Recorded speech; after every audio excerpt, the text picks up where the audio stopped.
Hey there, welcome back to my channel. Today I'm going to be playing for the first time with the All Amethyst palette from ColourPop. This is going to be a tutorial video, and at the end I'll tell you my final thoughts on the palette. And I also want to talk about the concept of whether or not beauty YouTube is dead. I've seen this topic floating around a lot in the last couple months, and I have some thoughts too. So if you're interested in seeing any of that, then don't go anywhere. If you're new to my channel, hey, my name's Rachel. I'm a homeschooling stay-at-home mom. You might hear my baby fussing on the monitor because apparently she's not napping. And I love to play with colorful eyeshadow. I upload at least 3 videos a week. All kinds of eyeshadow content, tutorials, rankings, palette bingos, collection tours. If you're interested in colorful eyeshadow and you like what you see, I hope you'll consider liking and subscribing. So in today's video, I'm going to be using the All Amethyst palette from ColourPop. This is brand new to my collection, and I really love the color story of it, but it has gotten some mixed reviews as to some people think it's not such good quality and other people think it's amazing quality. So I'm not sure if that's a matter of some people just had like their palette was too hardly pressed or something, or if it's personal preference or skin tone.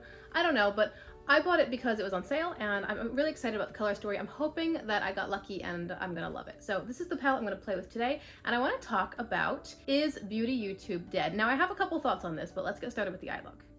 I'm pretty much gonna focus on this quadrant right here and then grab this as an inner corner highlight. So the first shade I wanna play with is called Crystal Crazy. I'm taking a medium blending brush and dipping into the shade, and then I'm gonna put this in the inner crease.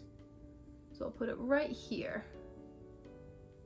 And today's is really just a matter of, how does it perform? Is it comparable to other ColourPop quality? By the way, I primed my eyes already using the Glam Light Icing Primer. And how does it look on my skin tone, really? And I want to talk about, is beauty YouTube dead? Now, I've seen this topic coming up pretty often lately, and I remember hearing about it a while ago, too. I remember a lot of content creators were saying that beauty YouTube had its heyday, and it's kind of fading away now, especially with the rise of other apps and platforms such as TikTok and Instagram. And people are saying, oh, beauty YouTube's dead, it's not what it used to be, and it's just, you're not going to be able to be successful there. So a couple of my thoughts would be, first off, successful is perhaps a relative term, like people might have different views of success. If someone made a channel because they wanted to connect with people, and that's what they're doing, then they're successful in their goal, Now I'm going to take the same brush and I want to grab this or that, and this is going to go in my outer corner in the crease and a little bit onto the outer lid space. This is an interesting color in the palette because it's kind of like a greeny sort of purple shade. This is actually the one that I was thinking of when I chose my shirt for the day, so I'm curious to see. On the skin, it's definitely a darker, like a very dusty, deeper mauve sort of tone. It doesn't look as greenish on the skin as it looks in the palette, but it's still pretty. Anyway, so the whole idea of success on YouTube is probably a matter of your personal goals and is subjective to those. So that, I would say, varies. But then the other platforms are great, TikTok and Instagram Reels and whatnot. Those are all excellent for very short content. Like, you can't put anything really in depth there. You can do reels and, I don't know, what is it, up to 60 seconds maybe of tutorials or reviews or whatever. And that is definitely a nice concept. Like, it's a nice place for content, and it's a great platform for sharing more fun, lighthearted, funky, crazy kind of content. It's a great platform for sharing really quick thoughts and moving on. It's wonderful for capturing people's attention between all of the transitions and the options that you have when you're doing reels. All of that's really fun, and I'm not trying to diss or disparage any of that. It's just a matter of that's what those platforms are designed for and best for.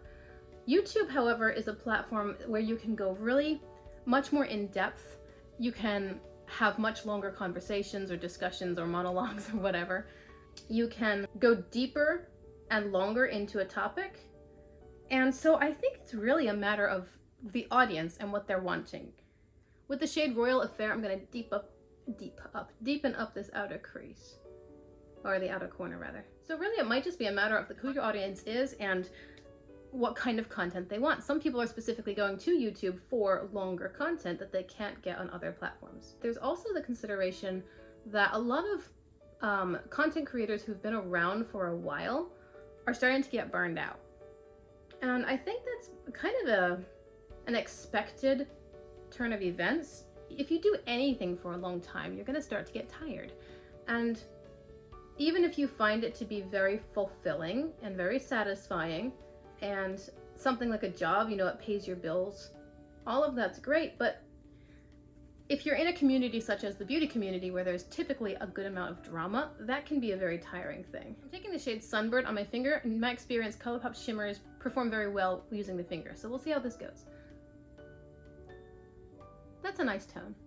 Anyway, so if creators who have been doing it for literally years are starting to get tired and starting to get burned out, then honestly, they might have a slightly embittered or skewed version or perspective towards what's really happening within the beauty community. I was listening to Angelica Nyqvist talking about this, and she was saying, if you're looking at the content and the views and likes on your videos and whatnot, if you have 100,000 followers and usually your video gets maybe 6,000 views, and you notice that there's a drop-off in that, then you might think that the community is dying and people just aren't interested. Now, it could be a couple things. It could be that people just aren't interested. It could be that people are just not interested in that particular video or that content. I'm gonna take a brush into the shade Sunbird and spray it with some setting spray and see if I can get this to be a little bit more metallic. Overall, I'm thinking this palette's a bit lackluster. The colors, particularly this shade here, are very pretty.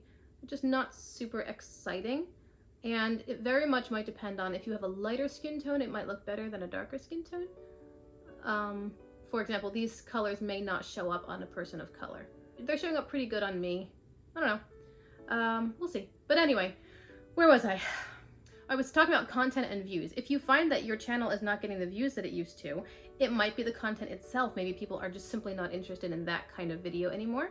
Maybe it's your presentation, maybe it's simply your audience.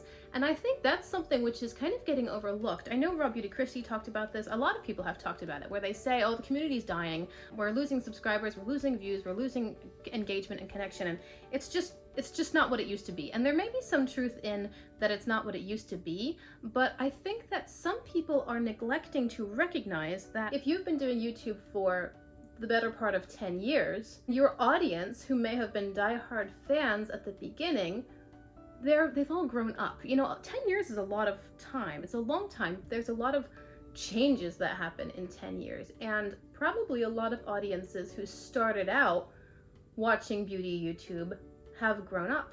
And now they're married with kids, perhaps, and they're just not watching the content that they used to watch. A lot of beauty channels, I think, have sort of become mom vlogs because even the creators have started to grow up. Their lives have changed and they have changed their content to reflect what's actually happening in their lives. And there's nothing wrong with that. And of course, as a subscriber, if you don't like that content anymore, you just unsubscribe and it's fine. But that's what's happening. I think a lot of channels' subscriber base has been changing or dwindling because within a long time frame, people change and maybe they don't have the same interests anymore. I mean, I personally only discovered the beauty industry about a year ago when I started getting into eyeshadow. All of a sudden I'm making these YouTube videos, you know? But that's a new development for me. Before that, I had tons of other hobbies. I mean, I still have tons of other hobbies. But I wasn't a consumer of beauty YouTube comment for, I don't know, the first 32 years of my life. I just wasn't, and now I am.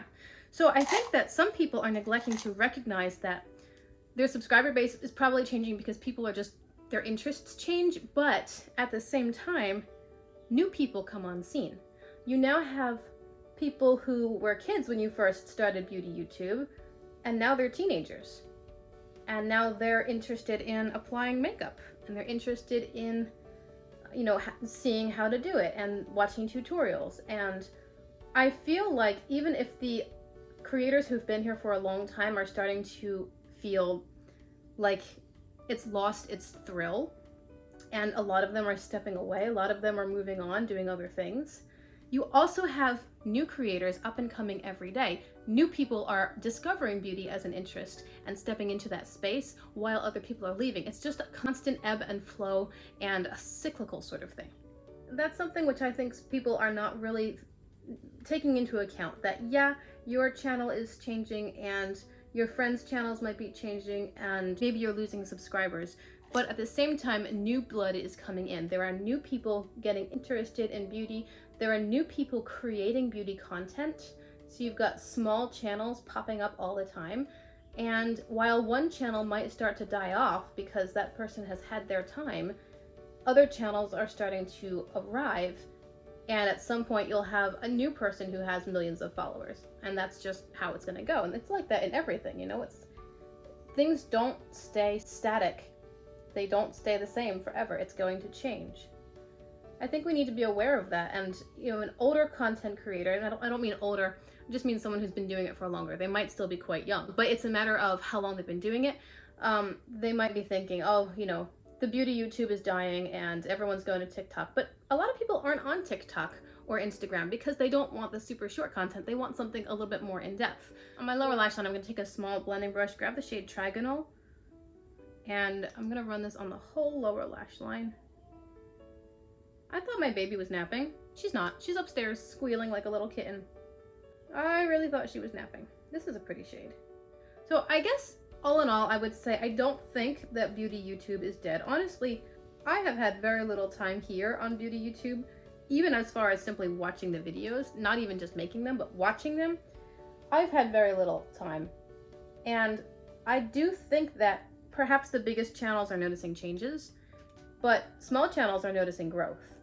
And you've got new people who are coming onto the scene with a fresh perspective, brand new products that are exciting, and sometimes it's a matter of new video formats or simply being of a younger generation that caters to viewers of a younger generation. I don't know. I would have to say I don't think that beauty YouTube is dead. It might have changed a lot. It might not be what it was in its golden era, but it's still there. And I think that if you came to the platform because you wanted to feed off of the drama of the beauty community, then that might be something that's kind of fading away, because currently there's not tons and tons of drama within the beauty community. There's always some, but there's not a lot right now. I mean, there was one point where drama within the beauty community was something that was making national headlines, and that's not the case currently, which is great. So if you came for the drama, you might be leaving and going to other platforms to find the drama. But if you came for the beauty content, if you came for the reviews and the tutorials and the, you know, the experienced opinions, that's still here, and it's growing because you always have new people coming in and gaining that experience and creating content. So if you came for the actual beauty side of things, I think that's alive and well. I'm taking that same small blending brush. I've got the shade Brilliant. I'm going to throw that as an inner corner highlight. And for my waterline, I'm going to take this lavender eyeliner from Untitled. This is the shade 008. And I'll tightline the whole, you know what? I'm going to tightline the outer corner. And then I think I'll bring in some white. This eyeliner is not the smoothest formula. It doesn't apply in a very creamy way. And this particular one, this lavender one, it certainly does have some color, but it's not the most pigmented that it could be, I think. I also have the shade 002, I believe, which is like a bright vermilion color, and that one has some amazing, outstanding pigment. So it might just be a matter of the actual color. The lavender's not super exciting. It's not terrible. I'm going to take a white eyeliner and tightline the rest of my waterline. I like white because it just makes anything pop. So I'm putting that from the inner corner all the way out to meet that outer third. It'll also fade really smoothly into the lavender. And then I'm going to go off camera and finish up. I'll put on some eyeliner. I'll do a small wing and some mascara and whatnot, and then I'll come out to finish this up. Okay guys, here's how it turned out. On my lips I'm wearing the shade Cranberry Pie in NYX Butter Gloss, and that's pretty much it. I did a little bit of blush, but I didn't do any face highlighter because I don't really like to have tons of face product on. I don't want blush and highlighter and bronzer and I usually just choose one. But anyway, let me give you my thoughts on the palette. First off, I adore the packaging. I really like the color story. I love this eye look. I think it is a beautiful, cool toned, just soft, lovely purple look. However, so far I would say that the quality is definitely not the best ColourPop quality. I think that these three shades all ended up looking pretty similar on my eyes. Now again, I don't have the best lighting, so that might not be a fully accurate statement. Maybe if I were out in sunlight and had really excellent lighting, we'd be able to see more differences in the colors. But I think that these three shades ended up looking pretty much the same. This is a really beautiful color, but it's not quite the higher shine ColourPop formula that I was expecting. Again, this is a really beautiful color, sort of the same thing. It's not quite as impactful as I wanted. Overall, the whole palette, love the color story, not super duper impressed with the formula. It's clearly workable because this is a beautiful look, and I think that I would certainly reach for this palette when I want a soft, more neutral leaning purple eyeshadow look, because it's not the crazy high shine, super metallic kind of shimmer finish that you're gonna get from Uden's Eye or Glamlight or Beauty Bay. It is not that. It's nice. It's not ColourPop's best version, and so I really like the palette overall, but it's not my favorite purple palette by far, and I think that I'm probably gonna reserve it for just wanting something a little bit more low-key, still colorful, still pretty, definitely very feminine, but not the most impactful. If you are in the market for this palette, I would probably recommend that you not buy it unless this sort of eye look is your vibe all the time, and perhaps if you have lighter skin tone where these darker shades might show up a little bit different on your skin. But overall, I know ColourPop has better eyeshadow palettes in the purple range. You've got It's My Pleasure, which is a variety of darker tone purples, beautiful palette. Lilac You a Lot is all the lighter tone colors. Again, beautiful palette, beautiful quality. Both of those are great. I haven't personally tried any of the quads, but I've heard from several sources that the ColourPop quads are fantastic formula as well. I know that there are astrology quads, there are like springtime fruit flavored quads. Now there are a bunch of quads and there are several purples in there too. So I probably wouldn't recommend this palette. It's very pretty. I got a really pretty look out of it. I'm going to keep it probably for a while and experiment with the other colors, maybe the pinks or maybe this shadow right here perform a little bit better. I didn't want to use this one today because I didn't think it would work at all with this shirt color, but overall, those are my thoughts on the palette. It's pretty good, but it's not the best, and ColourPop has done better within their purple color story. So those are my thoughts on the palette, and my final thought on whether or not beauty YouTube is dead. In my humble opinion, no. I think that some of the people who've been here for a long time are getting weary and are starting to move out, whether they're creators or subscribers. They're just moving on with their lives, but a whole new batch of people are coming in, and I think that people who are really just here for the makeup, like they want to see the performance of the products and the final results and get inspiration, all that stuff, those people are still here. They're not looking for you know, constant drama or whatnot. So there you go, those are my final thoughts. Thank you very much for hanging out with me. I hope you enjoyed the video. Let me know in the comments below what you think about the look, and if you have this palette, how it has performed for you. I'd love to hear your thoughts. Remember to consider liking and subscribing if you want to see more content, and until I see you again, I hope you have a great day. Bye.